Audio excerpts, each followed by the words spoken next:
So here we are talking about conjunctions.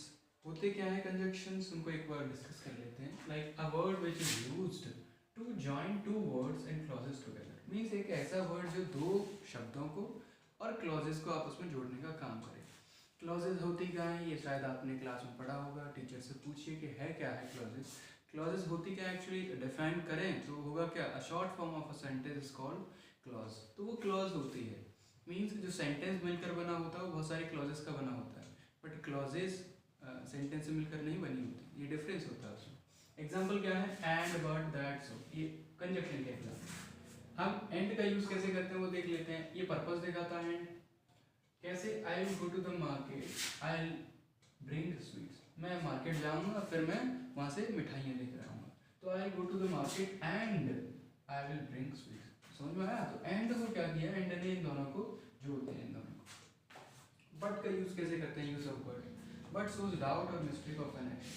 But क्या दिखाता है, कुछ ना कुछ जो काम रह गया होता है, कुछ मिस्टेक हो रही होती है, उसको दिखा देता है कि हाँ ये एक वर्क रह गया, रिमेन है. डाउट दिखाता है. जैसे Mohan can speak English. Mohan English बोल सकता है, ही कैन नॉट राइट, लेकिन वो लिख नहीं सकता. तो लेकिन हमने वहीं पर लगा दिया, it's mean Mohan can speak English but he can not right.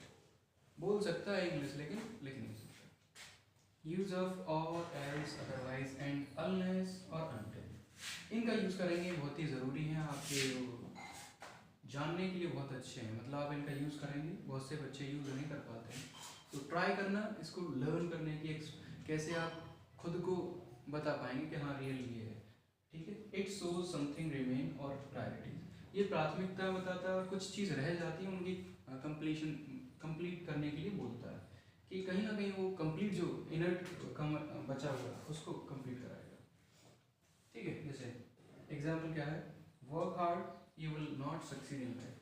कठिन परिश्रम करो, you will not succeed in life, तुम सफल नहीं हो पाओगे. नहीं तो क्या होगा, तुम सफल नहीं हो पाओगे. तो वैसे बनाएंगे. जैसे और का यूज़ कर लिया, वर्क हार्ड और you will not succeed in life. कठिन परिश्रम करो अथवा क्या होगा, तुम सफल नहीं हो पाओगे जीवन में.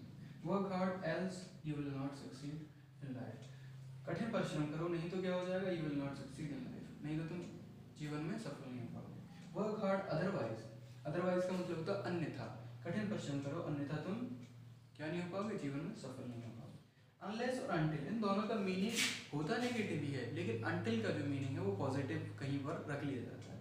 तो यहाँ पर हमने नेगेटिव रखा है.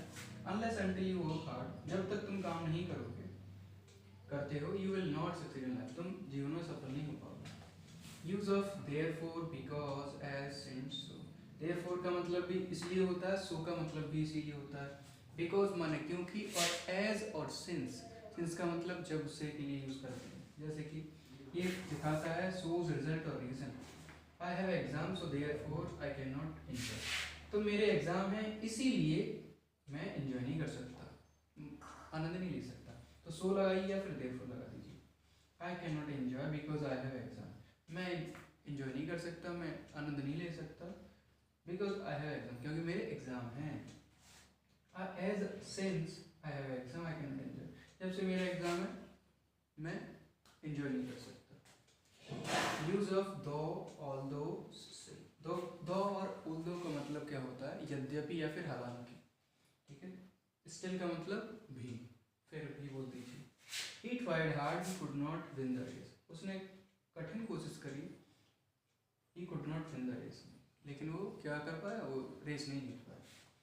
तो दो और ऑल्दो, इन दोनों का मतलब हालांकि ही ट्राइड हार्ड, उसने कठिन कोशिश की, he could not win the race, फिर भी क्या हुआ, वो रेस को जीत नहीं सका. He tried hard still he could not win the race, उसने कठिन कोशिश करी फिर भी वो रेस को जीत नहीं सका. ठीक है. ये आपका एक्सप्लेनेशन था कंजक्शन का. आप ट्राई करिए कि इनको पूरा ही अपने नोट पर वो लिख लीजिए, अपना जो नोट्स बना रहे हैं, और इनको ट्राई करिए 5 या 6 बार अपने राइटिंग पर करिए, जिससे कि आपको लर्न हो पाए. और आप ट्राई करें कि दूसरे भी सेंटेंस अपने आप ही फॉर्म हो पाए. अगर आप फॉर्म कर लेंगे अपने आप तो it is easy for you. आप इजी तरीके से आप सेंटेंसेस को और इनको समझ पाएंगे, कंजक्शन कैसे, हम कैसे इनको, कैसे वो दो क्लॉजेस को जोड़ रहा है.